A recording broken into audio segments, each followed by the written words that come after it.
Hey, what up guys, DIY Arch here, and we're gonna go over good fuel and bad fuel, and we have found us some bad fuel today. So we were able to get our hands on a little used scooter, but they told us that the fuel had been sitting in it for a while. So we figured we'd give it a try, see what the fuel looked like. So we got us a siphon pump here, and this will allow you to get the fuel out of your tank and to put it in some kind of tub. But as you can see here, we got two completely different colors of fuel. This is what came out of it, and that's what we put back in. And once we did that, it was running just fine. Check this out.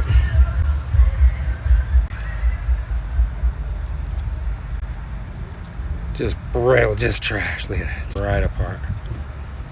Unreal, that's for sure. Look at it. Just breaks apart to nothing. Okay, so here's a perfect example. Good clean fuel, old dirty fuel. If you got fuel that's over 2 years old, you might as well just dump that stuff out and put new stuff in your vehicle or scooters or whatever you might be running, even a lawnmower or whatnot. But we'll catch you guys in the next one. Make sure you like, subscribe, and hit the notifications, and we'll see you in the next one. We're out of here. Bye.